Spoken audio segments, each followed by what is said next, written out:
Oh God! Something just ran by the tent.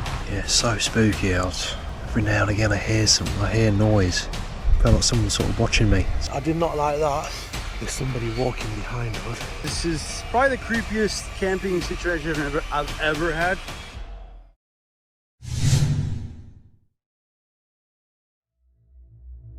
David is a YouTuber who spends his time camping across beaches, back roads, forests, and just about every outdoor setting in between. His videos have a certain quality to them, easy, unhurried, the kind of content you put on when you want to feel like you're somewhere else for a while. It's a big part of why people keep coming back. In this particular video, he decided to camp on the beach near Access 6 on South Padre Island. Just him, his dog Piper, and his 1994 Toyota pickup. What he wasn't expecting was how the night would end. What is up, guys? David here from Overland Nomad. Today we are going to be camping on the beach. I got my 94 Toyota pickup. I'm going to be camping in my DIY pop-top camper. We got Piper with us, and we already have our first obstacle, which is right in the entrance to the beach. You got to throw four-wheel drive on.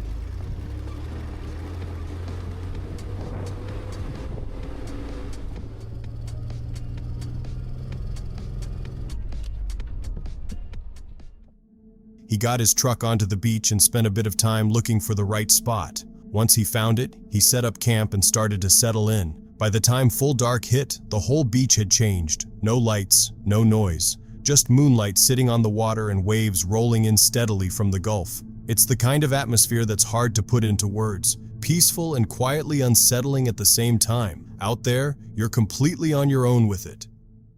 Well, guys, this is a great way to start 2026, a solo trip out here in South Padre Island. One of my favorite places to camp. Maybe, no, I'm not gonna say the most because the sand is annoying, but you get rewarded with this beautiful view of the ocean or the Gulf and the waves. And on top of that, I get the whole beach to myself. There's been only a few fishermen that have traveled south, and I do know that there's one car out there. I could see its lights, but I mean, I have the whole entire beach to myself. It doesn't get any better than that, guys. After a while, he got hungry and climbed into the truck to cook. That's when he noticed it, a light in the dark, moving toward his camp, and something about it didn't sit right.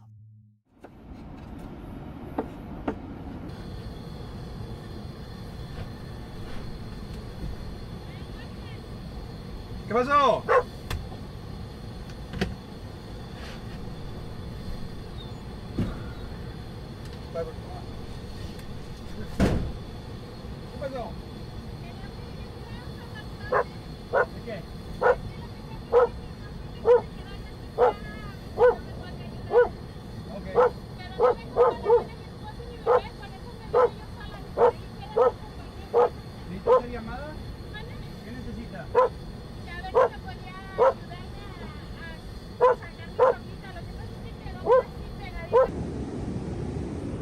Piper, you scared me, dude.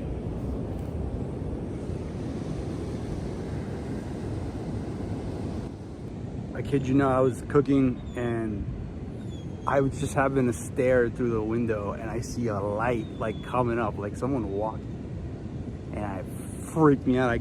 I got my protection and I grabbed Piper because Piper will attack. And yeah, it was a lady. I saw there was a car that went up to the East Cut. And I do know that there's one car out there. I could see its lights, and I guess they're stuck. But look, I would love to help, but I'm by myself. There's no one out here. And I don't know if it's a trap. I don't know. So, you know, I offered to call. You know, I have signal. She said she didn't. I said, well, I can call, you know, you can use my phone. But yeah, that's sketchy. All right, guys, I'm gonna pack up and leave. So that was a weird situation. I got a really, really bad vibe about it. So I'm gonna go ahead and skedaddle because it just didn't sound right. She had a freaking phone. I offered her to make a phone call. She said no. I don't know. And you know, I might sound like a jerk, but I don't know, man. I'm out here by myself. There's no patrolling law enforcement out here. You're on your own, like the Wild West. Last thing I want to happen is get jumped or robbed or something. I mean, I can see the car light up there, like it comes in and out, but I don't know. I don't want to be in an ambush. Something weird. All right, guys, this is probably the creepiest camping situation I've ever had, to be honest with you. So I packed up everything. I'm just verifying everything is here.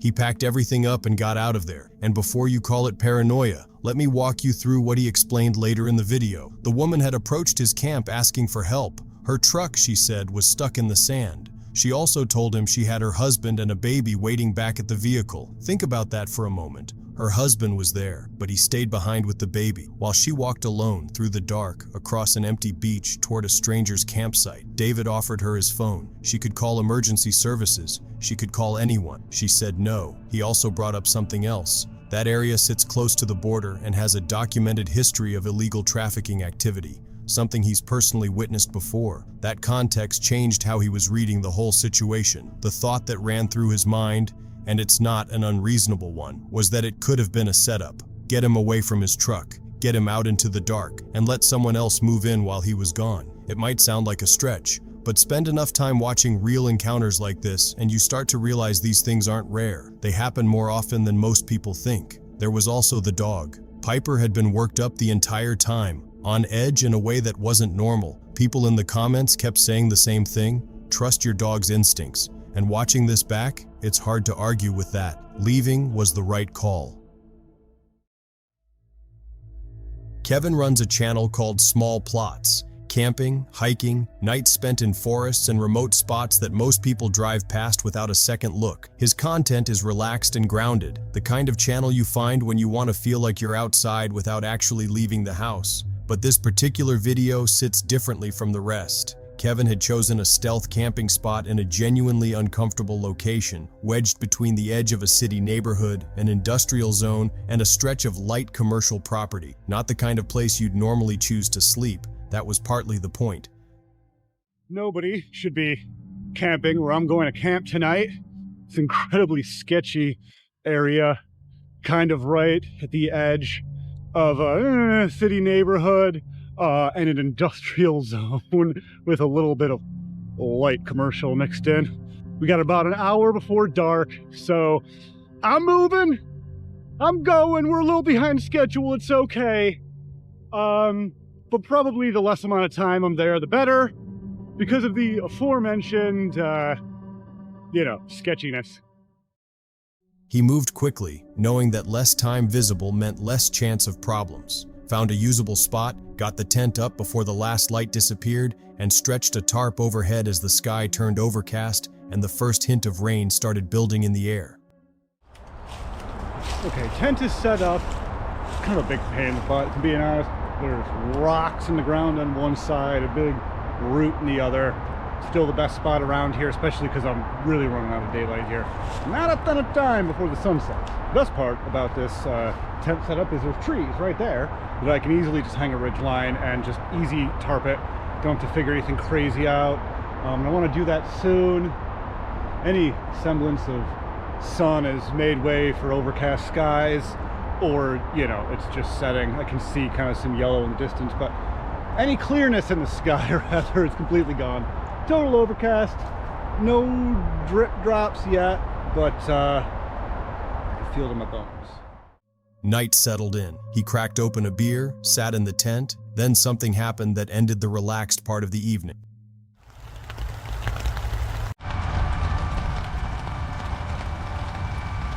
It's got to be a rain alarm for the airport right over there.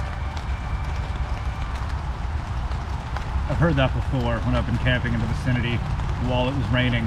They're like, oh God!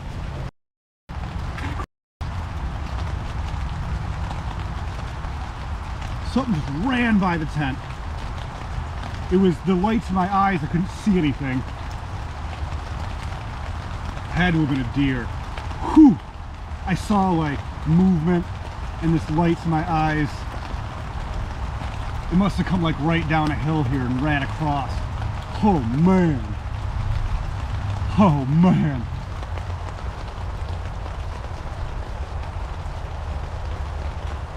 That was 3 feet from me. I don't see any eyes looking back. I don't think. Wait, I just thought I did. Maybe not. I don't know.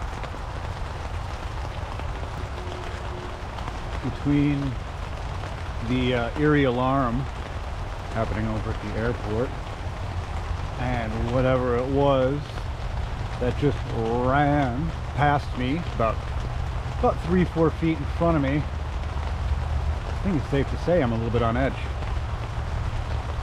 I'm just sitting here, letting my eyes get used to the darkness, scanning. I don't see anything. I don't see anything on the quote-unquote horizon, the top of the berm. I don't see anything in the dark. I don't see lights.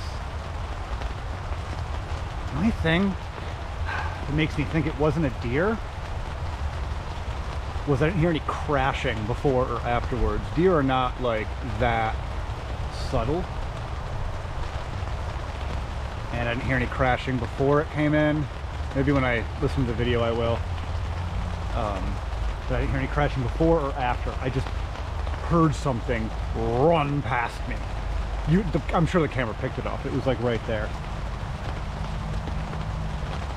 Whew, eerie.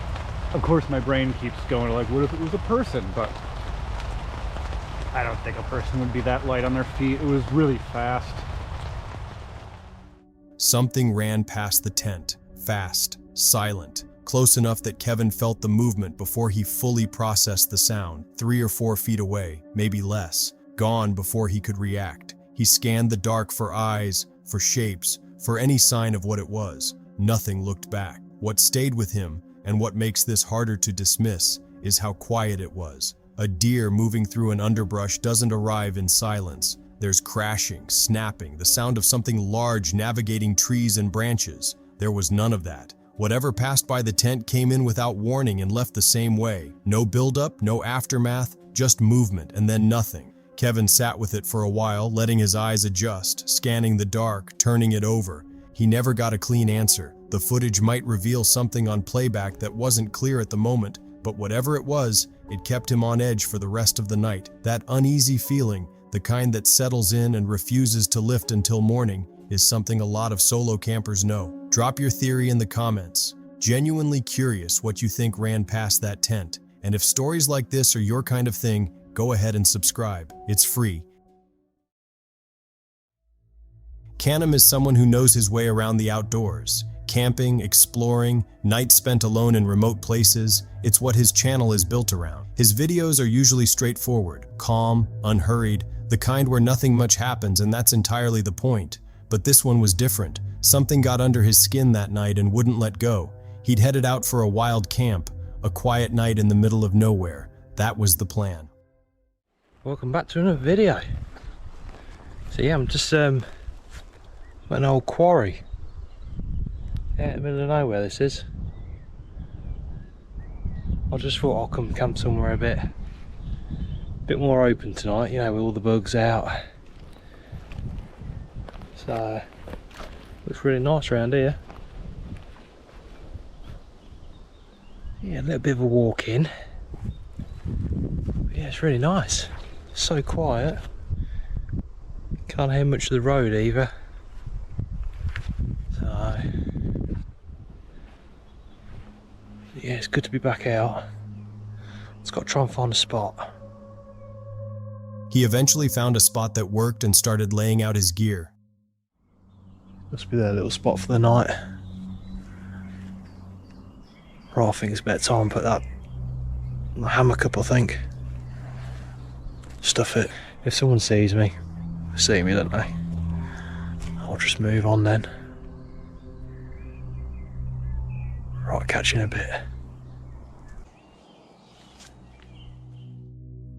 For a while, everything was fine. The kind of peaceful that reminds you why you come out to places like this. He relaxed, had a drink, and as the dark started closing in, he got a fire going and cooked honey butter bread, that simple outdoors staple that somehow always tastes better in the open air. But somewhere between the first bite and the last, something changed.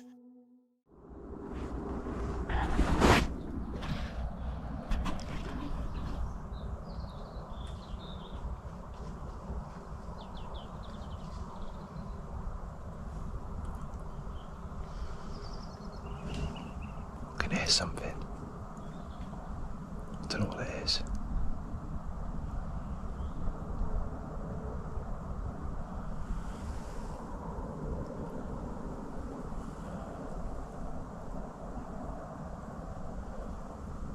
I don't know if it's a badger or something snooping about.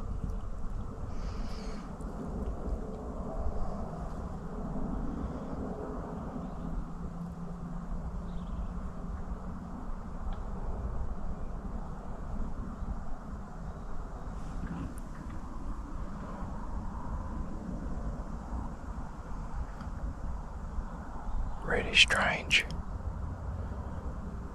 Don't know what it is.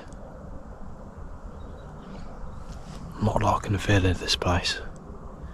Really spooky.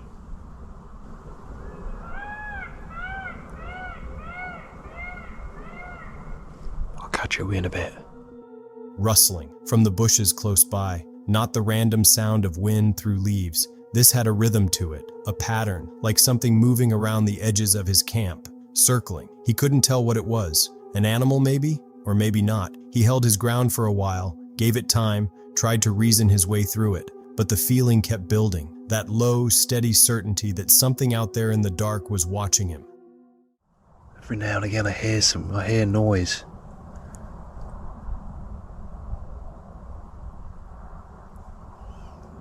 Just don't feel right to me. Yeah, I think we're going to pack her up and get out of here. I'll drink my hot chocolate and get out of here, I think. It's not right. It's happened to me before. Yeah, once before, I just didn't feel right. Felt like someone was sort of watching me, so I just packed up and got out of there. It's such a spooky place as well, this is. It's so dark in here as well. So dark, and there's not even that many trees around.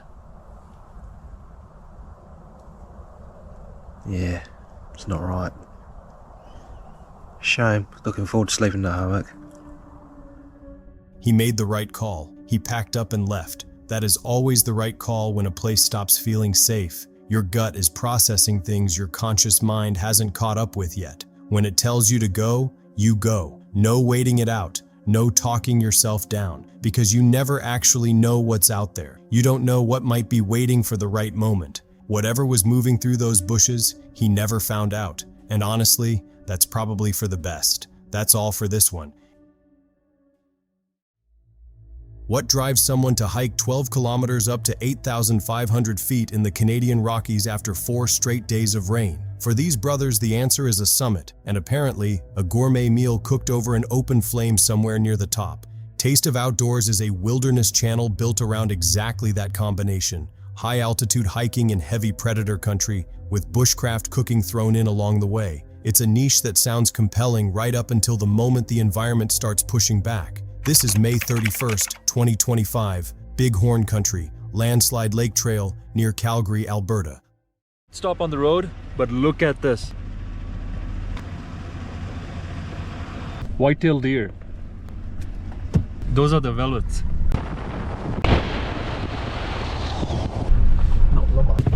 Dog, biru nahi aayi. Bear. Holy we just got here and there's a grizzly right in front of me. Bear! Hey bear! Hey bear! Hey bear! 2 p.m. They pull over to look at some white-tailed deer on the side of the road, and there is a grizzly bear standing directly in front of them. No warning, no buildup, just a grizzly bear. They get back in the car, they sleep, and in the morning, they do the hike anyway. Some places I'm going down all the way till my thighs. Yeah, it's just too risky. Whoa! You see? That's scary. I want to be on solid ground. All right, so we are almost at the summit. The summit is right up there. But the problem is we don't have proper snow gear and we were not expecting this much snow. So a little change of plans. We're not gonna go over the summit. We're gonna hike back down a mile where there's lots of firewood up here in the alpine zone. They never made the summit. Too much snow, wrong gear, the mountain deciding the matter before they could. They turned back a mile short of the top and began working their way down through the forest. That's when one of them stopped and looked at the trail ahead. Fresh grizzly paw prints, pressed deep into the soft silt, on the exact path they were walking, heading the same direction, laid down recently enough that the edges were still sharp. Whatever made those tracks had been here. Maybe it still was. God damn, we just spotted another black bear and it was huge. It ran off as soon as we shouted, but there's a lot of bears here. You gotta be careful, very careful. It was somewhere down there. All right, this camp spot is as good as any. You've got pretty flat ground, amazing views, and an already built fire pit. So that makes our life a lot easier. The only concern is we spotted a bear about 100 meters up there. I mean, yeah, you don't want to sleep with the bears. Not the first choice for me, but I don't know if you're gonna find a better camping site than this. I think this is it. First things first, we gotta see where the flattest ground is. Oh. It's not bad. It's got a little slope to it, but it should be okay.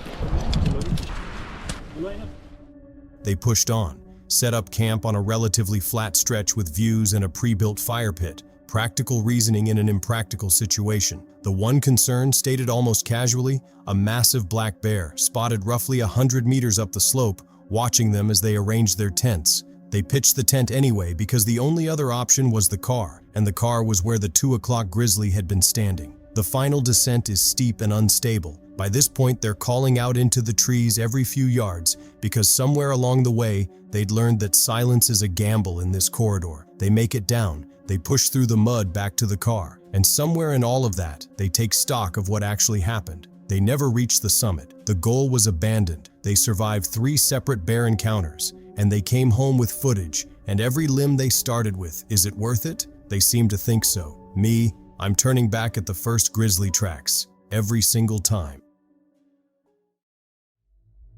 This story comes from Haunted Finders, a UK-based paranormal investigation channel that focuses on overnight explorations of allegedly haunted forests and remote woodland. On April 10, 2026, the team made their way into Bourne Wood in Lincolnshire, England, a dense, sprawling forest with roots stretching back centuries, and a reputation that locals haven't let go of. We're in a place called Bourne Wood in Lincolnshire. This is a massive forest, dense forest. It was originally part of a much larger forest hundreds of years ago, and there are countless strange occurrences here. Now, when I was recommended this place, I did the first bit of research and found out about the haunting of a witch. There is an older lady who was named Nancy Rutt, but people refer to her as Nanny Rutt, who's said to haunt this forest. They entered with roughly 15 to 20 minutes of daylight left, barely enough time to get oriented before the forest went dark around them. The history of the place was already established before a single strange thing happened. Witchcraft folklore, shadow figures, screams heard between the trees, voices, reports of large unidentified animals. That backdrop matters, because once you know what a place is supposed to hold, every sound inside it carries a different weight. At first I thought it sounded like someone was walking up, and then there was sounded like someone was whispering. Over there.